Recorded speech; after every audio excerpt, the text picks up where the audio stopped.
जिस वक्त Rahul Gandhi Indian state खिलाफ जंग का ऐलान कर रहे थे, उसी वक्त प्रधानमंत्री नरेंद्र मोदी उसी इंडियन स्टेट की सामरिक शक्ति को मजबूत करने के लिए 3 स्वदेशी वॉरशिप राष्ट्र को समर्पित कर रहे थे। आईएनएस सूरत, आईएनएस नीलगिरी और आईएनएस वागशीर। इस मौके पर प्रधानमंत्री नरेंद्र मोदी ने कहा कि हम देश को मजबूत करने की दिशा में बहुत बड़ा कदम उठा रहे हैं। इन तीनों अल्ट्रा मॉडर्न वॉरशिप से नेवी की ताकत और बढ़ जाएगी। इंडियन स्टेट को मजबूत करने के लिए मोदी ने कहा कि 15 जनवरी को आर्मी डे के रूप में मनाया जाता है, इसलिए आज का दिन देश की समुद्री ताकत, नेवी के गौरवशाली इतिहास और आत्मनिर्भर भारत अभियान के लिए बहुत बड़ा दिन है।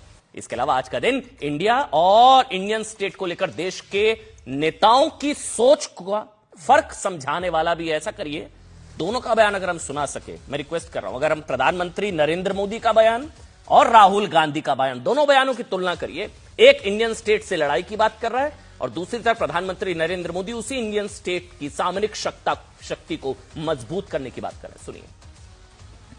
That do not think that we are fighting a fair fight. There is no fairness in this.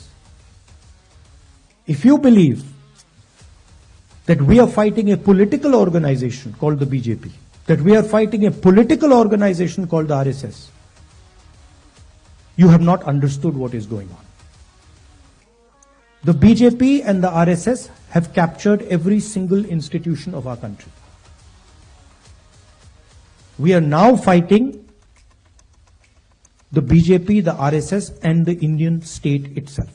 ये पहली बार हो रहा है जब एक डिस्ट्रॉयर, एक फ्रिगेट और एक सबमरीन, तीनों को एक साथ कमीशन किया जा रहा है। भारत विस्तारवाद नहीं, भारत विकासवाद की भावना से काम करता है।